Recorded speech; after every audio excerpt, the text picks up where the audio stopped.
Satu hal nih penting buat pemirsa. Kalau ditanya Pak Ridwan, apa yang dibanggakan sebagai Gubernur Jawa Barat?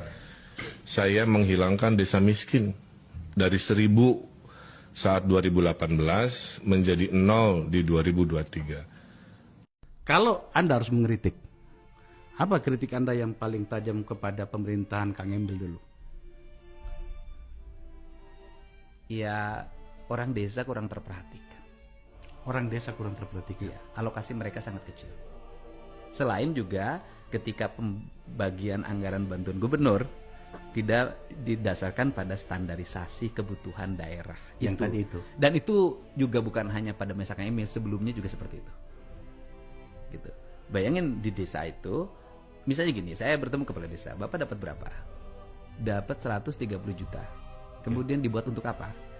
Ya karena kita posyandu banyak, karena tujuannya untuk posyandu, ya akhirnya ya dibagi-bagilah, ada yang dapat 600 ribu ya. Akhirnya infrastrukturnya nggak ada.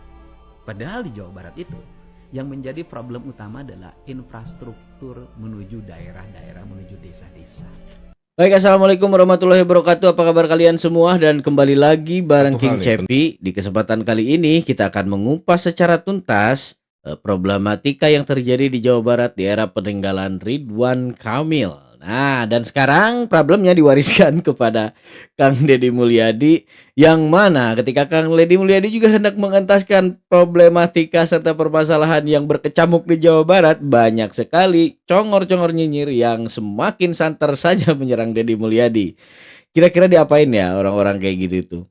Di sini kan Ridwan Kamil di beberapa video bahkan di banyak platform sering mengatakan tentang kesuksesannya. Yang pertama, Kang Deddy Mulyadi Ridwan Kamil sudah bisa mengentaskan 1.000 desa miskin dari zaman kepemimpinan gubernur sebelum dia. Nah, hingga 0 setelah dia menjabat, kata Ridwan Kamil. Yang kedua, paling ya prestasi yang dibanggainnya itu 180 penghargaan ya kalau nggak salah dari pusat katanya. Dan dia juga dengan alasan itu bisa ngomong gitu ke pihak media bahwa katanya kalau kerja itu yang ikhlas katanya. Jangan berharap pujian. Akhirnya dipuji-puji sekarang setelah semuanya terbongkar. Dan apa yang dikatakan Ridwan Kamil soal mengenolkan 1.000 desa miskin di Jawa Barat ini kan bertolak belakang dengan analisa yang ditemukan oleh Kang Deddy Mulyadi.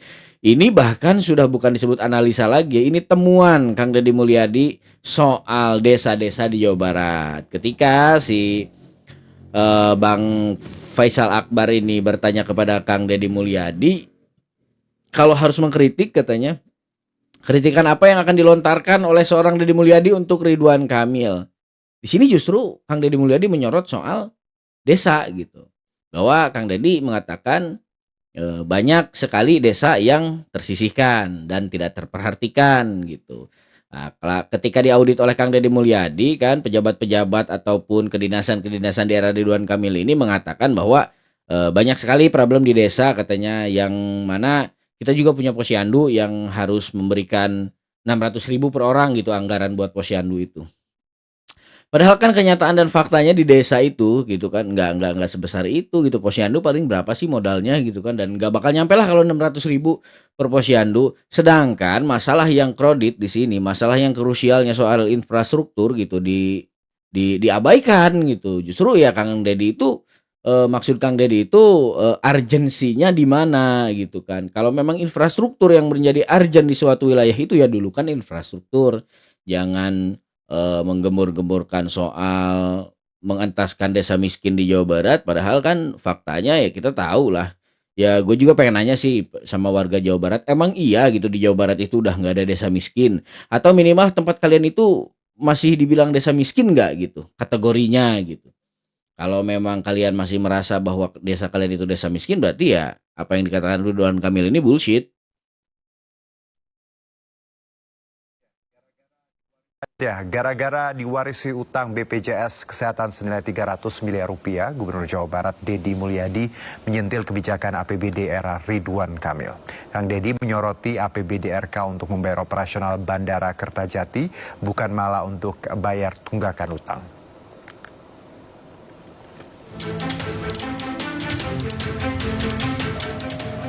Jawa Barat ternyata punya utang fantastis senilai 300 miliar rupiah ke BPJS Kesehatan.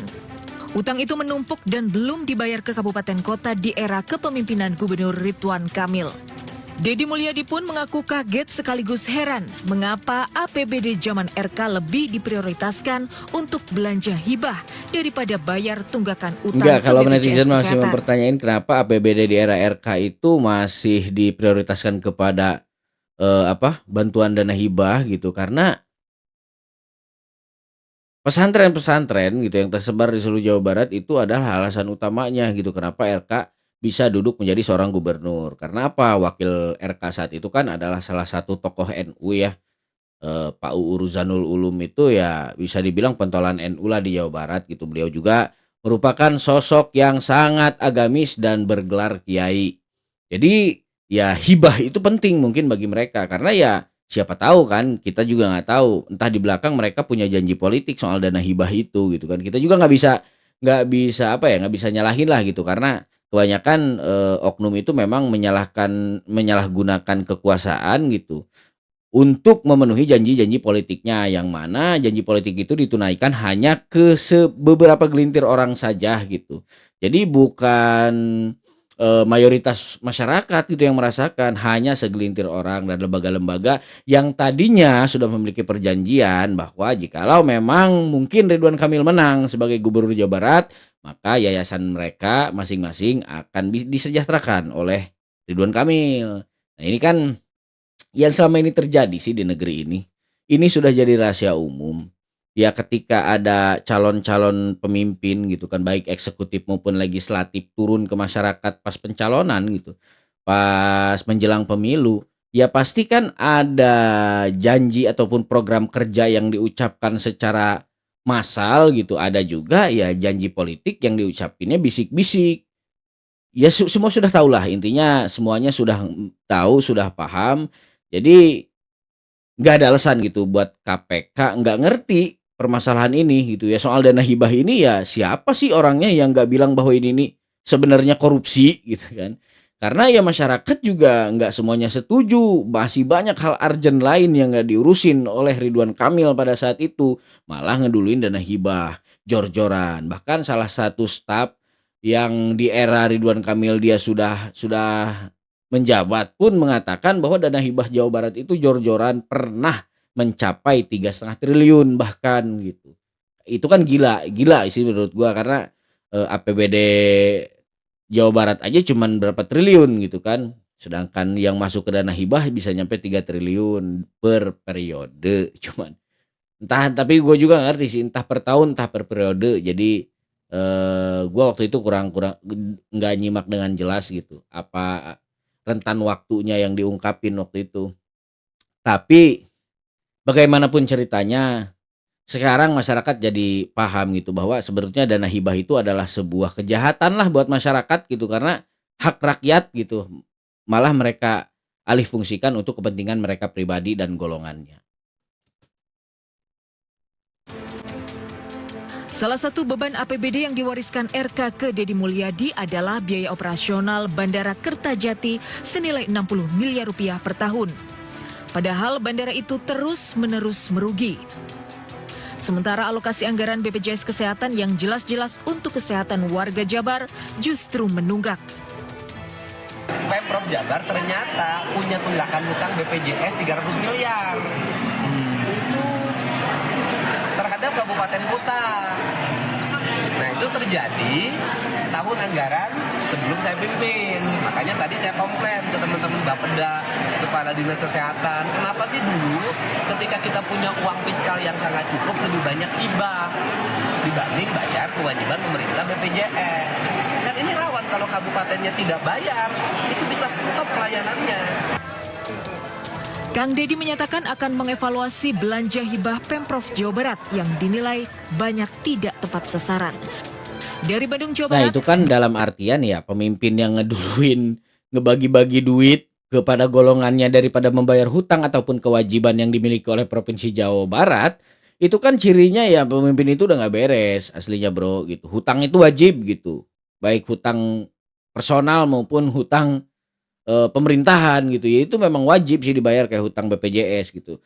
Menyikap soal Bandara Kertajati ya yang wilayahnya masih termasuk wilayah Jawa Barat ya, itu kan dicanangkan dari awal, atas kerjasama pemerintah pusat dan pemerintah Provinsi Jawa Barat itu merupakan proyek strategik nasional kan bahasa mereka. Tapi ya akhirnya dari tahun ke tahun bandara tersebut merugi. Yang harus nombokin kerugiannya siapa? Pemerintah provinsi. Nah, ini yang jadi salah kaprah sebetulnya. Ya, memang dari awal sudah menuai banyak kontroversi ya soal pembangunan Bandara Kertajati ini, berfungsikah atau tidak, dapat berjalankah atau tidak. Karena mungkin masyarakat ini kan nggak bodoh semua ya, banyak yang menilai aspek ekonominya gitu. Soalnya kan Kertajati ini, ya pertama mungkin dulu nggak, agak jauh lah dari akses mungkin kan masyarakat. Ya mungkin kalau hanya beberapa menit dari kota Bandung atau beberapa jam lah mungkin ya mungkin masih bisa lah. Karena kan pusat ekonomi Jawa Barat itu adanya di Bandung, sedangkan Bandara Kertajati sangat jauh dari jangkauan orang-orang Bandung maupun orang-orang yang hendak bepergian ke Bandung gitu. Meskipun statusnya internasional. Karena apa? Karena mungkin masih banyak turis lokal daripada turis interlokal yang bepergian ke Bandung. Pada akhirnya kan masyarakat lebih memilih Bandara Husein daripada Bandara Kertajati. Nah, itu yang membuat Bandara Kertajati kian hari kian merugi dan pemerintah Jawa Barat harus nombokin kerugian tersebut per tahun 60 miliar dana dan anggaran yang cukup besar menurut gua. Kalau saja gua dititipin oleh pemerintah duit 60 miliar, mungkin ya besok lusa gua udah bisa lah gitu buat hidup kaya raya dan bermewah-mewah ria. Minimal kan satu orang Indonesia ketolong dari miskin jadi kaya gitu. Daripada kayak gini nombokin nggak jelas gitu kan operasionalnya gitu. Mungkin bayar listriknya ya bayar airnya, bayar AC-nya ya mana semua tegangannya tinggi, Bre. Kalau yang ini TAJJ profesional bukan? Profesional juga di Ya, bidangnya. ada dua model ya Pak. Tim yang ada di OPD ya. Yang pertama adalah tim memang membantu untuk kebijakan. Oke. Mungkin pada saat itu sepertinya dibutuhkan untuk akseleratif mungkin Pak. Oh gitu ya. Enggak, saya nanya yang berikutnya aja. Timnya masih ada nggak sekarang? Ya tadi Pak, jadi dua skema yang sampai saat ini masih ada itu tim yang tadi secara kebijakan, yang kedua secara tim teknis IT biasanya Pak. Ya begini. Yang tim IT kan sudah jelas nih. Jadi Di FYI luar ya, ini ini ada- video ini adalah video pertama kali Kang Deddy Mulyadi menemukan banyak kejanggalan di era pemerintahan Ridwan Kamil. Jadi ya staf yang berbicaranya juga nunjukin gestur yang memang mencurigakan sih. Makanya Kang Deddy Mulyadi yang memang basicnya memiliki intuisi yang kuat gitu. Melihat gitu bahwa oh ini pasti ada main gitu depannya. Ya, tapi sampai saat ini Bapak ini masih bekerja kok buat pemerintahan. Nah, yang mungkin ke depannya Kang Deddy Mulyadi bakal memakai Bapak ini buat terus menyelidiki apa sih yang udah dilakuin gitu oleh pemerintahan era Ridwan Kamil gitu dan kemana saja dananya dan ada nggak indikasi penyelewengannya? Ada lagi Pak. Tim IT lagi. Iya. Kok banyak banget sih tim IT-nya? Ya tim IT yang tergabung di JDS ya, di Jabar Digital Service. Itu ada di Dinas Kominfo Pak. Terus? Kemudian di beberapa dinas pun, contoh di Badan Kepegawaian, itu tetap ada Pak. Tim apa? Tim IT-nya juga. Tim IT-nya juga. Betul, tapi yang memang mengelola tentang aplikasi di bidang kepegawaian. Aplikasi di bidang kepegawaian Betul. dikelola oleh satu tim. Tim itu diambil di atas sumpah tidak? Hanya ditetapkan oleh keputusan kepala OPD aja. Kan dia menyangkut merit system kan? Di dalamnya iya. Ya merit system Aplikasi berarti salah kan satu. mengatur kualifikasi orang untuk menjadi pejabat di dinas provinsi. Betul. Dia diambil di atas sumpah tidak? Sampai saat ini saya belum pernah melihat sumpah itu Pak.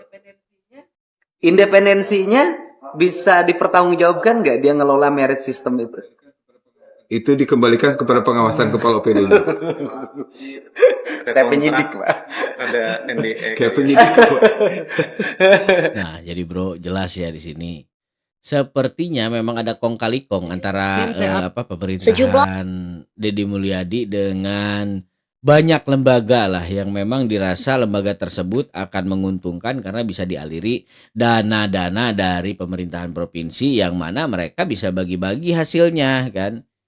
Ya sebenarnya praktek-praktek semacam ini kan lumrah terjadi ya di seluruh pemerintahan dimanapun di Indonesia, baik dari desa, kecamatan, kan, kabupaten, provinsi maupun pusat gitu. Yang bermainnya ya oknum-oknumnya ya itu-itu juga sebenarnya ya. Kayak di desa kan ya. Jadi kan analoginya gini loh, gua kasih analogi perumpamaan desa ya kan. Misalkan desa nih, gua nih sebetulnya urgensi pembangunan di desa gua ini misalkan ngebangun saluran irigasi lah. Cuman ketika dihitung, dikalkulasi-kalkulasi, pembangunan saluran irigasi itu kurang menguntungkan bagi gua sebagai katakanlah gua kepala desa gitu. Kurang menguntungkan. Nah, gua kumpulin nih staf-staf gua kan aparat-aparat desa gua. Coba ini kita cari nih apa yang nguntungin kira-kira yang untungnya gede gitu buat desa. Nah, adalah. Nah, sebuah proyek gitu yang memang untungnya itu bisa 2 bahkan 3 kali lipat daripada pembangunan irigasi. Padahal urgensinya kan di irigasi gitu. Itu ya yang coba tadi diselidiki oleh Kang Deddy Mulyadi gitu. Kenapa ke sini gitu kan? Kenapa nggak ini dulu gitu. Ya dari dulu Kang Deddy memang seperti itu. Dia selalu peka terhadap anggaran. Kenapa? Akhirnya kan terjadi efisiensi anggaran di Jawa Barat gitu. Karena beliau ini merupakan sosok ekonom yang handal gitu menurut gua. Barang bukti disita dari kediaman Ridwan Kamil maupun kantor bank swasta terkait kasus dugaan korupsi Bank BUMD Jawa Barat. Barang bukti ini mulai dari dokumen, uang dalam bentuk deposito kurang lebih 70 miliar rupiah, hingga aset rumah dan bangunan. PLH Direktur Penyidikan KPK Budi Sukmo menyebut pihaknya akan memanggil Ridwan Kamil. Tujuannya untuk melakukan klarifikasi terkait penemuan barang bukti tersebut. Meski demikian, keberadaan ex-gubernur Jabar itu saat ini belum diketahui setelah KPK melakukan penggeledahan pada Senin 10 Maret 2025. Pihak Partai Golkar juga mengaku sulit menghubungi RK. Hal ini diungkapkan oleh Sekretaris DPD Partai Golkar Jawa Barat, MH Iswara di kantor BPK Jabar. Iswara menyebut hingga saat ini pihaknya masih berusaha menghubungi Ridwan Kamil maupun keluarganya. Kami juga menyita sejumlah uang namun dalam bentuk deposito kurang lebih 70 miliar rupiah. Kemudian ada beberapa kendaraan roda 2 maupun roda 4. Kemudian aset tanah, rumah, bangunan juga sudah kita lakukan penyitaan dalam proses ini yang kami duga tempusnya maupun perolehannya berkesesuaian dengan perkara yang yang sedang bikin kita masyarakat tangani. geram di sini kan, Bro.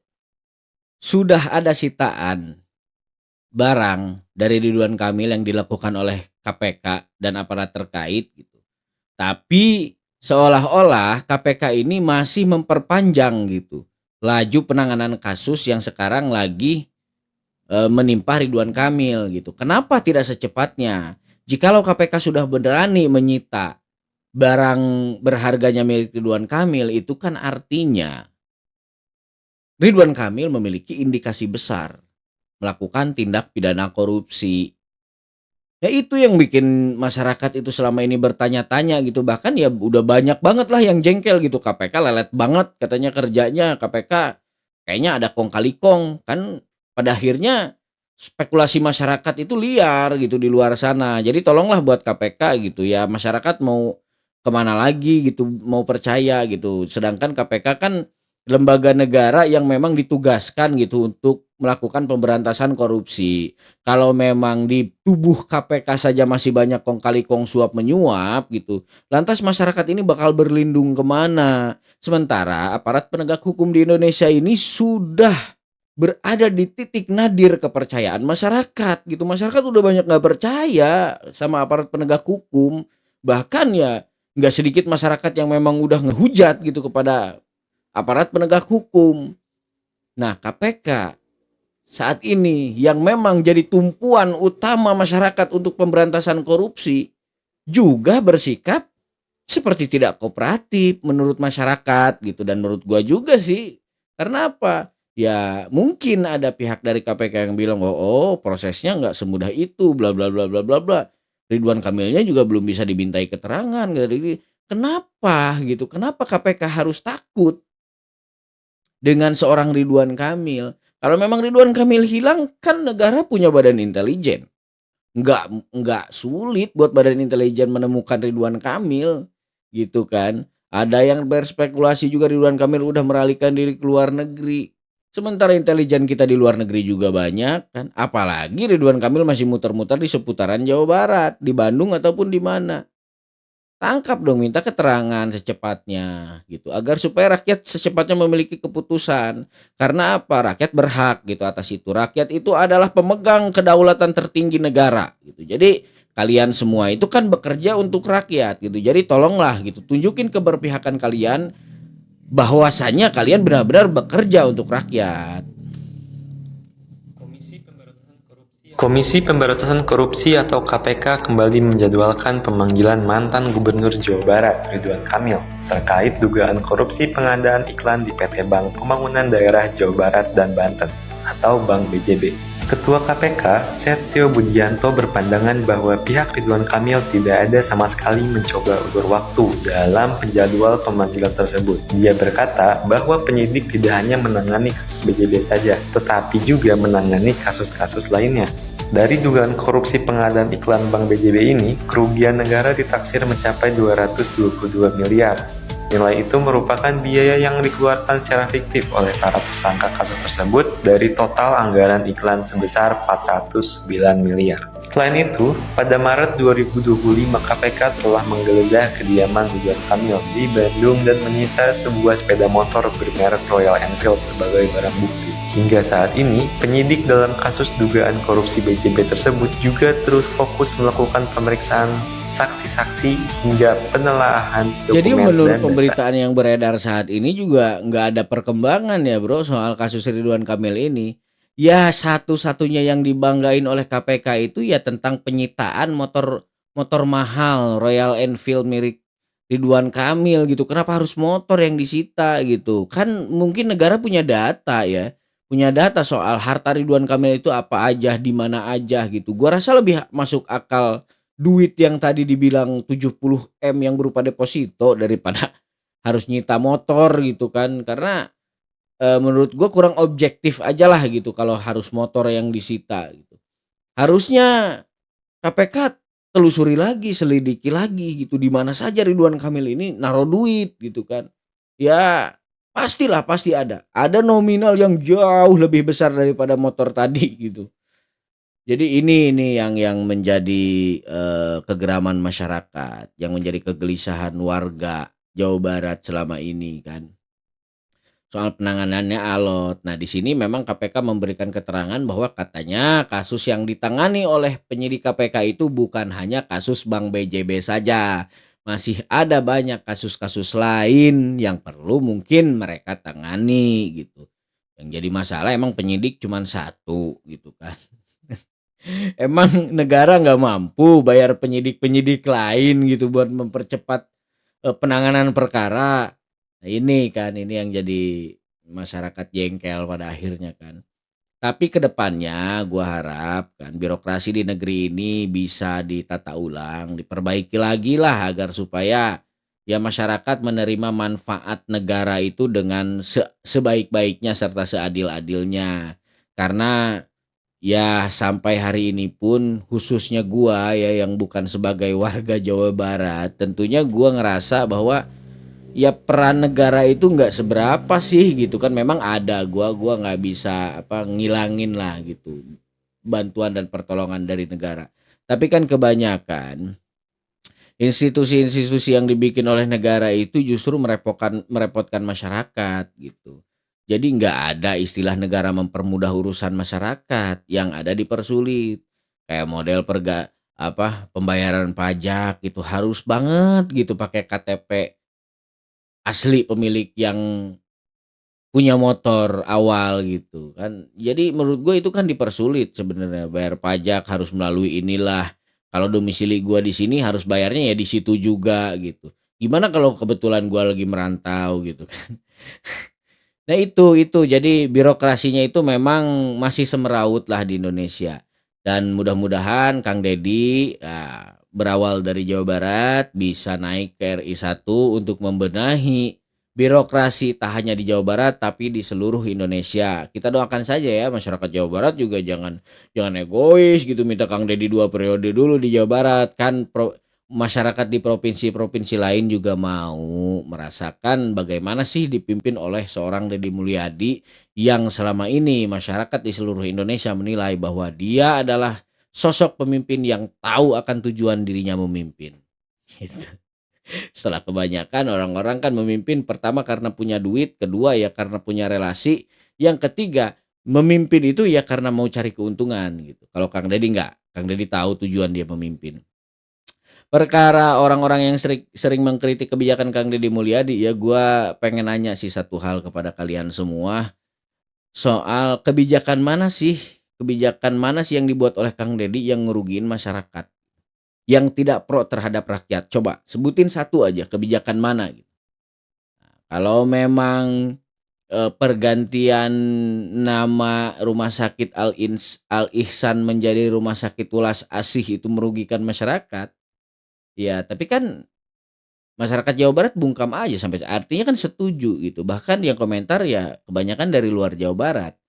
Nah, kalau memang kalian bisa mengkritik pergantian nama Al Ihsan menjadi Welas Asih dengan alasan Kang Deddy Mulyadi ingin mendeislamisasi Jawa Barat, kenapa ketika banyak pengkritik program Kang Deddy yang memasukkan anak nakal ke barak militer, kalian tidak menyebut itu adalah salah satu upaya demilitarisasi?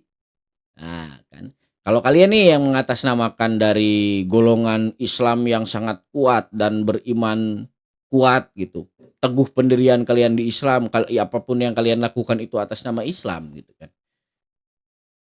Kalian ngerasa nggak gitu bahwa sebenarnya militer itu adalah lapisan terluar pertahanan kita, gitu kan? Ya militer itu yang pertama kali menyentuh huru hara yang menimpa negara kita, yang akan terjadi. Kalau memang kalian ngerasa militer itu nggak penting gitu, ya kalian harus suportif lah gitu. Harus suportif mengakui bahwa mungkin ya apa yang dilakukan Iran saat ini untuk membombardir Israel dengan alasan mereka membela Islam, ya nggak penting juga harusnya gitu kan, karena yang ngebombardir Israel itu kan bukan warga sipil, ya militer Iran kan gitu. Jadi kalian itu cenderung menerapkan standar ganda ya. Kalau apa yang menurut kalian benar itu ya harus benar meskipun nanti ada dalil lain gitu yang mematahkannya. Cuman kalian juga membuat standar lain lagi. Ketika ya standar itu diterapin ke orang, ya kalau memang kalian gak suka sama orang tersebut, kalian akan membuat gitu standar lain gitu. Walaupun awalnya gitu kalian suka dengan standar itu. Itu sih. Jadi pengkritik yang berbasis kebencian itu ya nggak tepat lah gitu. Yang ada sih pengkritik bakal terkesan bodoh di mata orang banyak. Nah itu aja sih tambahan dari gua ya. Terima kasih sampai hari ini buat kalian yang masih menonton channel King Cepi. Gue doain semoga kalian semua sehat walafiat, banyak rezekinya, diharmoniskan rumah tangganya bagi yang sudah berumah tangga, yang belum berumah tangga secepatnya bisa rarabi. Mulus rahayu, berkah selamat, kangge wargi sadayana. Sampai jumpa di video-video selanjutnya. Jangan lupa like, comment, and subscribe. Dan hatur nuhun.